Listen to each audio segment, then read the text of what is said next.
Hier, j'ai appris un truc un peu étrange. Très étrange même. Genre, il y a des allergies respiratoires qu'on peut attraper à cause de la poussière de farine. C'est pas top top, non. Et puis c'est pas comme si moi, en tant qu'apprenti boulanger, la farine... vous voyez?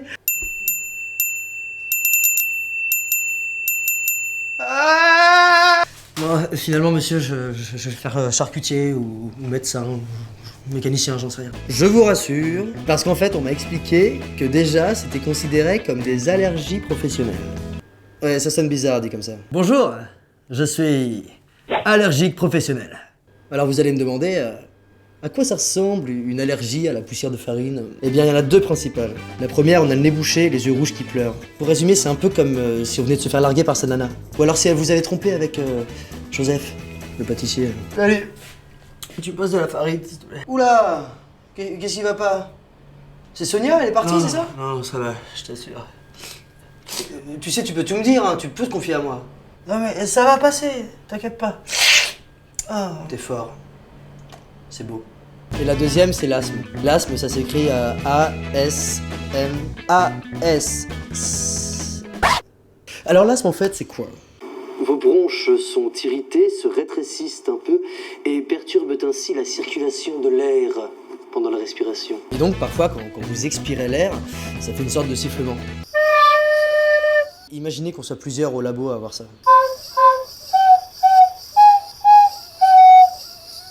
Alors moi personnellement j'ai pas trop envie de ressembler à un mec dépressif ou à une flûte à bec. Ou un mélange des deux d'ailleurs.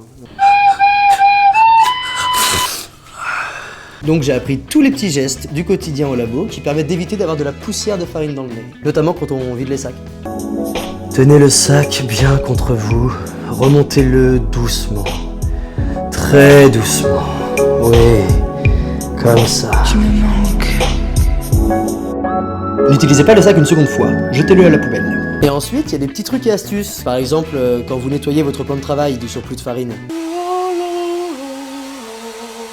Ça, non. Pour ça, il vaut mieux utiliser le coupe-pâte. Et puis surtout, le plus important, bon, c'est assez étrange, mais on m'a demandé de me laver le nez. Oui, c'est la première fois que j'entends ça. Petit, on m'avait jamais demandé de me laver le nez. Tu t'es lavé les mains? Oui, papa. Tu t'es lavé les dents? Oui, papa. Tu t'es lavé les narines? Comment ça, tu t'es pas lavé les narines? Me laver les narines. Comment on fait?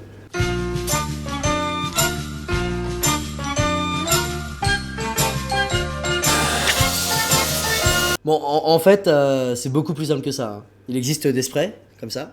Et matin et soir, vous vous nettoyez le nez. Comme ça.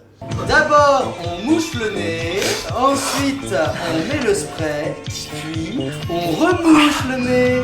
C'est bien. Super. Alors c'est pas très classe en soirée ou pendant un dîner. Petite seconde. Pardon. Mais c'est important. Si comme moi, vous voulez éviter de ressembler à une flûte à bec qui pleure.